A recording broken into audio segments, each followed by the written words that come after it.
right, y'all, we back at it. What's up, YouTube? It's your boy Duntavis, aka DT, five-time All-American NCAA high jumper, three-time Team USA member, and today I'll be giving y'all some information in regards to the championship season, how to qualify for championships, what is the process of actually getting to NCAA championships and conference championships. So let's get right into it. So first off, we're going to be starting with the indoor season, so indoor track and field season. So starting off the season, there's usually what I like to consider an exhibition style form of competition where different teams go compete at different colleges and their facilities, and none of the places really matter. So getting first, second, third, all those different things, like our school's Instagram accounts and social media, they post about like, yeah, this person won this meet, yeah, this is not, yeah, it matters to an extent, but when it comes to championships, that doesn't matter. When it comes to qualifying for a conference or NCAA's, at times that doesn't really matter. So I like to call it exhibition. So a lot of schools and universities, they use these competitions to get ready. They use these competitions to break the ice. They use it to build consistency. They use it to prepare themselves for later on in the season. And that's the main focus of what I call exhibition slash early on competitions that happen during the season before we get to championship season. But moving forward, so moving on to championship season. So all of these different schools compete in different conferences. So pretty much one of the most important parts of the year is the conference championship. This is the opportunity where coaches get to, you know, battle for the glory. So say get to battle it out with rivals, different people that are in their conference. And when it comes to our individual competitors, the way that you qualify for the conference meet is most times you don't really have to qualify. The coaches can send whoever they want to compete in the event as long as they have a mark on the year somewhere. And I think in some cases you don't even need a mark on the year. Basically, I'm saying you don't even need to have competed. But in some cases, they make it to where you have to have a certain mark in the conference to compete.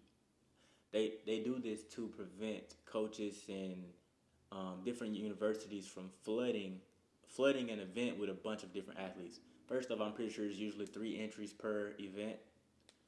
Three entries per event, number one, and they usually stop it. Actually, I don't think that three entries. It's specific events. Like I believe the high jump, you can't have four people out there. I think you can only have three, and I think it differs depending on event because I've seen some conferences have multiple people in the distance, you know, multiple throwers, but I believe in the high jump it's only three. And but yeah, like I was saying, with the SEC and different conferences to prevent you from flooding it, they would put a cap on it. Basically, you have to be one of the top 15 or top 20, whatever they say for the year, to be able to compete at the championship. So that's pretty much the process of qualifying for the conference championship. When it comes to indoor NCAA's, which is the next step up, the way that you get to NCAA's is by the top 16 marks in the country. So whoever has put down the top 16 marks in the country in the 60 meter, 200 meter, the long jump, the throws, the weight, whatever it is, who's ever put down the top 16, those are the people who punch their ticket, quote unquote, to NCAA championships.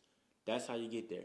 And for everybody who has an equivalent mark, like there are two people who threw the same distance or ran the same time, they're going to take the person who did it at the latest period of the year.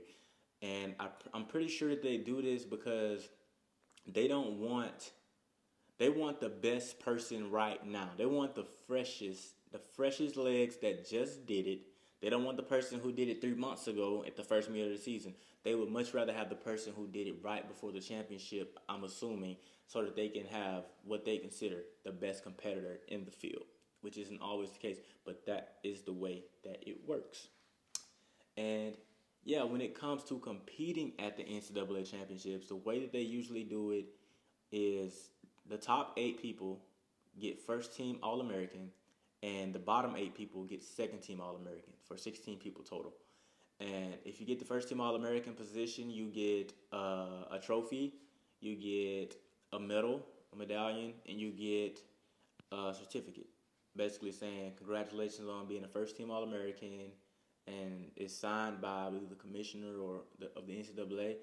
And yeah, and if you get second team All American, you don't get the plaque, you don't get the medal, but you do get the certificate saying congrats on being a second team All American, which is pretty cool. Also, another thing that you get at NCAA is they give you like this little gift basket kind of thing.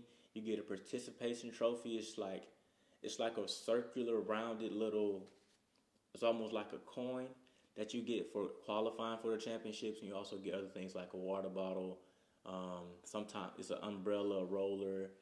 Just different simple things that I kind of consider like little knick-knack things that you would have at the championship.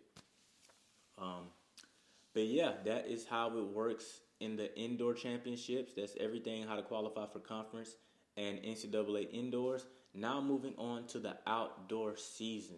So once again, starting out in the outdoor season, we have the same style. We have the exhibition meets, the competitions where coaches are putting the athletes in so that they can get marks and different things like that. It's not placement based. Like getting first, second, and third, that is great, but that is not the sole reason for the beginning of the season. That is for conference and that is for NCAA's. That is where you should be worried about what place you are getting. But early on in the season, you should be focusing on getting better and working on yourself, in my opinion. Um, but yeah, like I was saying, exhibition to start the year. Then after exhibition, boom, we go into the conference. Same thing with the qualifications. If the conference has a certain limit of people they want there, then you would have to put up a certain mark. But if they don't, you can put in your 3 entries or however many entries they allow, and then you compete for those spots at conference. Another thing to mention about conference: different conferences have different rules.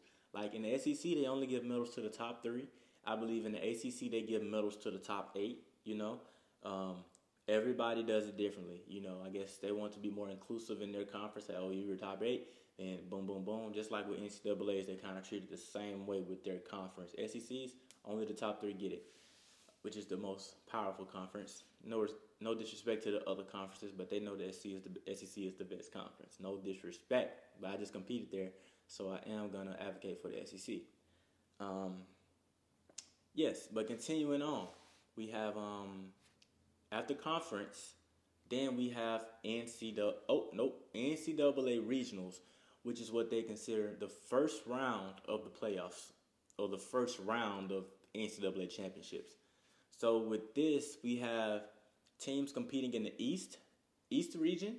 Then we have teams competing in the West region. So out of all of these teams, they take the top 48 marks from the East and they put them all at one facility and have them battle out for 12 spots. And we take the top 48 in the West and we put them all in one facility on the West Coast and we have them battle it out.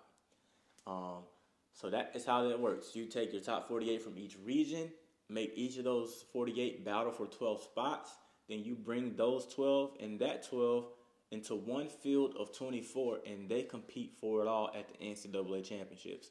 So there's an extra step to get to outdoor NCAA's versus indoors. They're gonna take the top 16 marks. So if you put out a big one out the year, you going. It's just that simple. But outdoors, they make it to where you can't just put that big one out and get in there. They make it to where you got to go and do it again against 47 other people trying to do the same thing you're trying to do. So indoors can be considered a little bit easier. It can be easier to an extent. The only way indoor season is easier is if you're pretty good. If you're pretty good, oh, I can jump this that day. I can run this time at least one time this year because I know I can do it. You know what I'm saying? That is why indoors is considered easy. It's usually for the vets and for the extremely talented people who say, "Oh yeah, I know I can put this down indoors." Outdoors can be harder because you have to do it on that day. So it's not all about who has the most talent. It's about who got that dog in them, who can get it done on that day. So even if you was the number one seed going in, guess what? You can fluke out and you can not go to NCAA championships, and somebody who didn't run nowhere near as fast as you had a good day and you had your worst day, they're going to the championship. I didn't seen it. It didn't happen. I didn't seen it all. And it's crazy, but that is the way it works. So the people who are, I would say, kind of foaming at the mouth and excited for these regionals are more so the people who are in that middle field of being good, of being close to being great and being good. You know what I'm saying? Or the people who snuck in the region at the bottom in the 47, 48. They're like, yeah, if I just PR today, if I do this, I'll go. Them the people that's foaming at the mouth. Sometimes the vets or the people who are extremely talented, they are afraid that they can't put their mark down on that day that they usually put down. And they scared somebody else gonna take their spot at times. But that is how the East and the West region works. So yeah, I love it. I've only been able to qualify for 2 outdoor NCAA championships throughout my 5 years at Auburn. I qualified for 3 indoors, and I got a first team outdoors and a first team indoors, which was a pretty cool experience. It wasn't just first team; it was a bronze. So I got 2 bronzes, both in the same year, which was great. But moving on to the NCAA championships, they're gonna take 24 people, and for those 24, the top eight is who are gonna get the first team All American trophies, get the medallion, and get the certificate. Moving on to the middle eight, ninth through 16th place, they will just get the certificate, and then the bottom eight, which is places 17 through 24, they will get honorable mention All American. So first team All American for the top eight, second team All American for the middle eight, nine through 16, then honorable mention All American for the bottom eight, 17 through 24. So yeah, and that is the championship. So that's pretty much the entire process for all of my middle and high school athletes watching, even some college freshmen or people who haven't been able to make it to the championships yet or didn't even know about the system and who are on the verge of accomplishing that goal. That is how you would qualify / get to your conference championships and most importantly your NCAA championships indoors and outdoors for everybody who was wondering, because I know I didn't know anything about it when I was a freshman in college. I was just out there jumping, just waiting to see, how do I even do this? How do I get where? And that is how it's done. And I wish that some information was like this out there when I was coming up. But this is for y'all. But like I said, y'all, my name is Dontavius Hill, aka DT. I am a professional high jumper now. I'm still jumping, but I'm also sharing information and just trying to educate you guys on the sport of track and field and the high jump, and just keep some positivity in the sport and also share my story at the same time. So if y'all like this video, please give it a like. Make sure y'all subscribe to the channel and hit that notification bell. Y'all can follow me on Instagram at Dontavius Hill. Y'all can follow me on TikTok at Dontavius Hill 3. And yeah, thank you guys for tuning in. Be tuned in for much more because we got so much more on the way. Thank y'all. We out of there.